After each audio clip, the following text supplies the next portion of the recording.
do this kapag wala kang peace of mind sa partner mo at para magsisi din siya sa huli. Yes. Ito mga utol, mapababae, mapalalaki ay pareho lang po yung i-advise natin or kailangan ninyong gagawin. Kasi sa term pa lang natin na kapag wala kang peace of mind sa relationship is napakahirap na po neto diretso. Kasi pumapasok na tayo sa relasyon para maginhawaan, para may katuwang. Yes, para mabigyan din tayo ng happiness. Lalong-lalo na kapag minamahal ka talaga ng tao na minamahal mo din. Na sinusuklian ka niya ng pagmamahal, ng pag-alala. Lalong-lalo na talaga kapag nasa tamang tao ka na. Yes. Pero ito ngayon, pumasok ka sa relasyon and then ganun na nga, which is wala kang peace of mind. Or sakit sa ulo yung binibigay sa'yo. So, yung iba kasi dito utol, karamihan sa mga nakakausap ko ay hindi nila alam yung dapat na gagawin. Na kung minsan is nakikita na nila harap-harapan yung red flags, pero ganun pa rin, ipinagpapatuloy pa din yung relasyon. Kumakapit pa din or sila pa itong naghahabol. So pero kapag ganito kasi yung ginagawa mo is paulit-ulit lang yung cycle na hindi ka makakalabas sa ganitong situation. Kasi sa term pa lang na walang peace of mind utol ay klarong-klaro na po na wala ka talaga sa tamang tao. So kapag ipipilit mo pa yung sarili mo dyan is sisemplang at saka sisemplang lang din yung relationship ninyo na pagdating ng araw ay ganun din. Ikaw at ikaw pa rin yung masasaktan. Mahihirapan ka lang eh. So ngayon, ano ba yung dapat nating gagawin kapag wala ka ng peace of mind sa partner mo? And then, para mabigyan din natin sila ng mga pagsisisi sa bandang huli. Ito mga utula, kapag nahihirapan ka na at saka nasasaktan talaga sa partner mo, na halos araw-araw is hindi ka makapag-focus sa gawain mo, hindi ka makakain ng maayos, hindi ka makatulog ng maayos, nababalisa ka, napaparaning ka. Ito kailangan mong lakasan yung loob mo. Ito kasi yung kailangan ko sa'yo eh. Na kailangan talaga is maging matatag ka muna para magawa mo lahat-lahat. That's why ina-explain natin para mabigyan ka rin ng kaalaman, para mabigyan ka ng idea na maybe baka mag-spark or gagana pa yung utak mo once na marinig mo yung explanations natin. So ganun na nga, kapag nahihirapan ka na, hirap na hirap ka na sa relationship ninyo, wala kang ibang gagawin utol kundi run and never look back. Atras. Diba?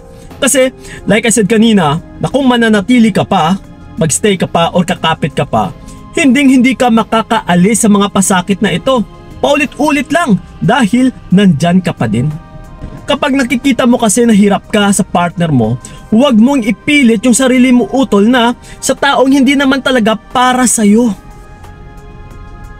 Kaya ka nasasaktan eh, dahil pinipilit mo pa na ikaw lang din yung naghanap ng bato na ipukpok mo sa ulo mo. Ikaw lang yung nagbibigay din ng pasakit sa sarili mo. Marami ng red flags eh, kaso lang nagpapakatanga ka pa, nagbubububuhan ka pa.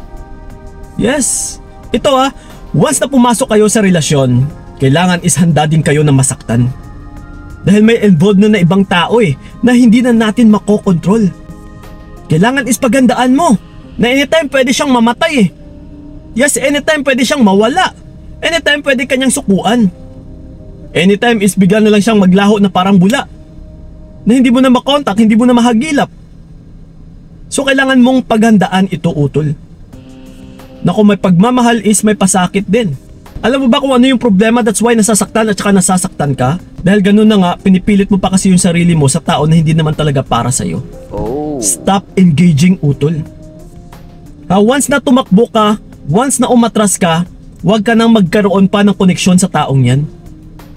Stop all the connections. Stop connecting. Kapag sinabing connections, ibig sabihin is lahat-lahat. Kagaya sa kuryente, kapag pinutol natin, may connection pa ba? Wala na. So ganun po yun mga utol. Kung wala na kayong peace of mind, yan po yung pinaka big sign na wala ka sa tamang tao, na hindi mo na kailangan ipilit pa yung sarili mo dyan. na hindi mo na kailangan patagalin pa yung relasyon ninyo dahil mag-aaksaya at saka mag-aaksaya ka na lang ng panahon mo dyan. Pati oras mo, pagmamahal mo, pag-invest mo, o pag-efforts mo rin. So mas mainam pa po utol na putulin mo sa mas madaling panahon habang maaga pa, na para may oras ka pa na makapaghanap ng bagong lalaki, ng bagong partner na babae, na which is kung inaaksaya mo lang yung buhay mo sa relationship na hindi ka naman binibigyan ng happiness, which is sakit sa ulo lang yung binibigay sa'yo, magugulat ka eh. Wala ka ng oras, matanda ka na pala, nandiyan ka pa rin sa taong yan. Na-stress ka na. Yung itsura mo is malayong malayo na sa edad mo. Nauuna ka pang tumanda sa edad mo. Yes, kasi na-stress ka sa tao eh. Dahil mahina ka, dahil hindi mo kayang pakawalan. Pero yung pinakatanging solusyon lang naman na hindi mo alam is, once na inatrasan mo pala yung taong nagbibigay sa iyo ng sakit sa ulo, ay talagang magiginhawaan ka. Mas lalo pang gaganda yung buhay mo. Makapagpahinga ka na ng maayos, makatulog ka na ng maayos, makakain ka na ng masasarap, mabubusog ka na.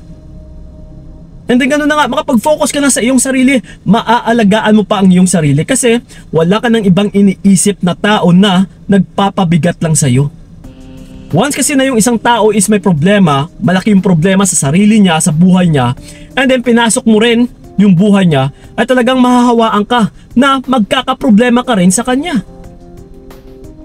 Kasi kung may problema na nga sa taong yan, may something wrong na sa kanya, which is mali mo na rin kung pinasok mo pa yung buhay niya. Dahil mahahawaan ka eh. So kasalanan mo na ito utol, lalong lalo na kapag hindi ka pa umaatras, lalong lalo na kapag ipinagpapatuloy mo pa din. Okay?